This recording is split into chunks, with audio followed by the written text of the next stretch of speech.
dire que ceux qui le souhaitent, ceux qui sont abonnés à Savoir Maigrir, vont me retrouver à partir de maintenant régulièrement sur sur les consultations privées là que nous organisons tous les lundis. Il y a sur Savoir Maigrir bien sûr les consultations que j'anime moi-même, et puis il y a également les consultations tous les jours de la diététicienne qui va venir à 13h15 et de 13h15 à 14h de répondre à tout le monde afin que chacun puisse avoir les réponses à ces questions, et en fait parce que ça va augmenter leur connaissance, et le but du jeu c'est bien sûr de vous stimuler, de vous motiver, de vous accompagner et en même temps de vous répondre quand vous avez des questions, puisque depuis quelque temps, maintenant il y a de plus en plus de voix qui s'élèvent pour ça. Depuis quelque temps, tout le monde se plaint du fait que c'est pas la connaissance qui fait la connaissance, c'est l'opinion qui fait la connaissance, et on a vu apparaître et fleurir un peu partout des personnes qui se prétendent experts en tel ou tel sujet, pas seulement la nutrition, et qui nous conseillent parfois de façon pertinente, ça arrive de temps en temps, et très fréquemment quand même de façon non pertinente, avec des idées toutes faites, des espèces d'effluves de pensée. La réussite, je salue Olivier Keffer, mon ami, qui est la démonstration, alors qu'il avait un problème de santé, que l'amaigrissement est quelque chose qui permet de régler les triples problèmes de l'hypertension artérielle, du diabète et de l'apnée du sommeil particulièrement, même s'il y en a d'autres. On peut parler du cholestérol, des tas d'autres choses, mais ces trois-là, on a vraiment une garantie totale. J'ai parlé de ce bouquin Nourrir ma santé. Pourquoi ? Parce que nourrir sa santé, c'était en réaction à ce que j'ai entendu beaucoup ces derniers temps, enfin depuis quelques années, vous comme moi d'ailleurs. On a tous été à un moment donné des mangeurs de curcuma, des goûteurs de grenades. Plus récemment, j'ai ironisé sur le fait qu'on trouvait maintenant des produits qui étaient de la poudre de baobab.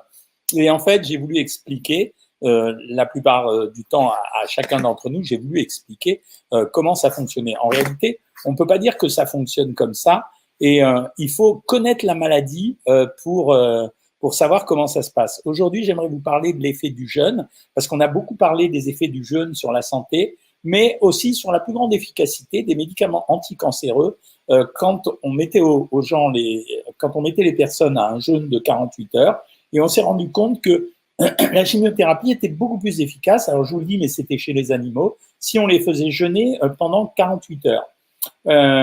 Une autre expérience a été réalisée sur des souris. Elles ont été mises à un jeûne de 48 heures après avoir été victimes d'un accident vasculaire cérébral. Vous savez, cet accident qui rend les gens de temps en temps paralytiques. Elles ont été comparées avec un groupe de souris qui avait exactement le même problème, et on a constaté que celles qui avaient jeûné avaient une régénération des cellules qui était beaucoup plus importante. Donc on en a conclu qu'il était possible que l'effet du jeûne sur 48 heures puisse avoir un effet positif sur la régénération des cellules. Est-ce qu'on peut appliquer ça à nous ? Pas forcément. Il faut toujours faire attention à l'effet d'une expérimentation chez l'animal quand elle est en rapport avec les hommes, mais il faut aussi faire attention au fait qu'une cellule malade, elle peut facilement se détruire, alors qu'une cellule saine, elle se détruit moins bien.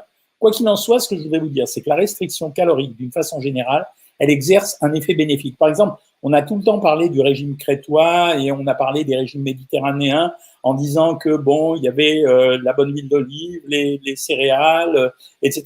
On n'a pas dit que la plupart des gens qui avaient été testés pour ces régimes étaient à des taux de 1600 à 1800 kilocalories par jour, et que la valeur calorique pour les hommes en France et dans les pays occidentaux, elle est entre 2000 et 2400 calories. En fait, quel est le mécanisme qui serait responsable de ça ? Eh bien, on pense qu'il s'agit d'une réduction de l'inflammation des tissus, et que cette réduction de l'inflammation, elle serait propice à une meilleure régénération des cellules, une meilleure mobilisation des cellules souches. Les cellules souches, je vous en ai déjà parlé, et la possibilité d'altérer l'ensemble des cellules cette fois-ci.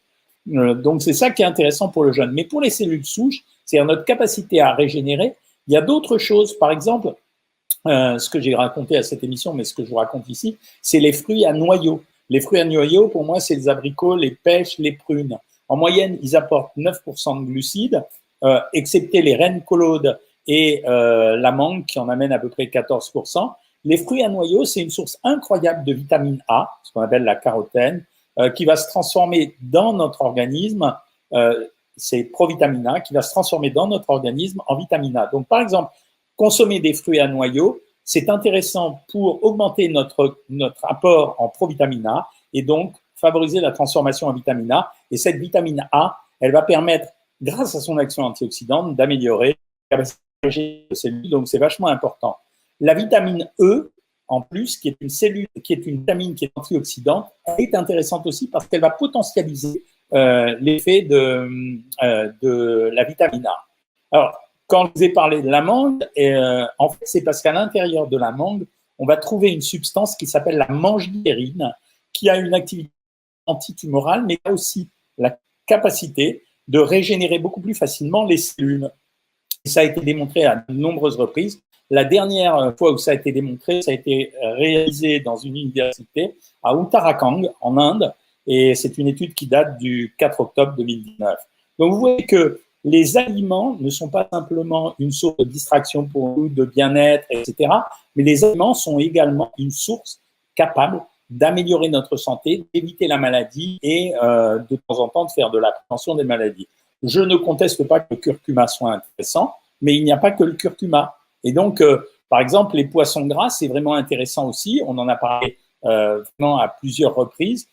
Pourquoi? Parce que les poissons gras, ils contiennent au moins 10% de lipides et que ces lipides, en fait, ce sont essentiellement des EPA et DHA, je ne vais pas vous détailler, qui sont super intéressants dans la prévention de l'athérome. Donc, vous voyez que les aliments, ce n'est pas un aliment qui est susceptible d'améliorer notre santé, c'est plusieurs aliments. Et c'est pour ça que c'était un livre, je l'ai fait soft, je ne sais pas, peut-être qu'en glissant, je deviens beaucoup plus sage, je l'ai fait soft.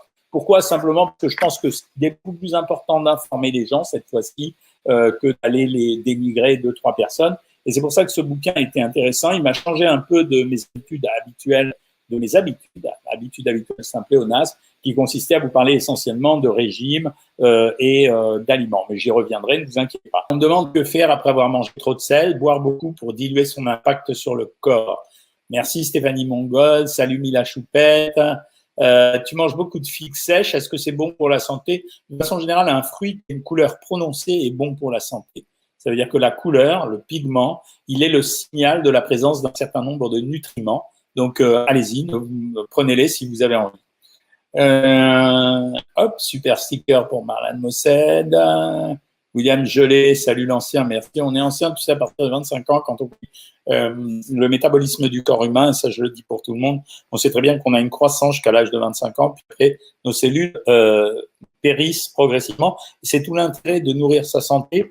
Je parle du fait qu'on a chacun d'entre nous une durée de péremption, c'est-à-dire qu'on est profilé pour arriver jusqu'à un certain âge, et c'est nous qui abîmons ça, c'est nous qui abîmons ça, simplement nous, parce que nous allons mal consommer. Quand je discutais avec Hugo Frey la dernière fois, il a expliqué qu'il mangeait peu salé, qu'il buvait pas d'alcool, qu'il fumait pas, et qu'il avait une alimentation équilibrée et très variée, donc c'est vraiment la secrète.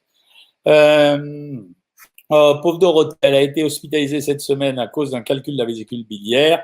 Ils veulent me la retirer. Alors non, elle n'a pas d'impact, la vésicule biliaire. La vésicule biliaire, c'est un sac de stockage. Ça n'a pas d'impact sur ton alimentation. Les premiers jours, tu auras un petit peu de mal à manger. Ça va t'arranger, toi, parce que je sais que tu es au régime, mais ça n'a pas d'impact vraiment sur l'alimentation. Alors, tu m'as parlé, Dorothée, mais faux, des graines de chia sont-elles bonnes au quotidien? Oui, elles sont bonnes au quotidien. Inutile de se bourrer avec. Vous voyez, par exemple, l'histoire des amandes. C'est pas mal de manger une fois par semaine des amandes ou des noix. D'ailleurs, les noix sont plus intéressantes que les amandes. Et ça, c'est dans le bouquin. Et les graines de chia, c'est la même chose, sauf qu'il faudrait une sacrée quantité pour avoir un effet positif sur l'organisme. C'est pour ça que ça me fait toujours un peu rigoler quand on me parle du fait que on a pris des graines de lin ou des graines de chia pour acheter.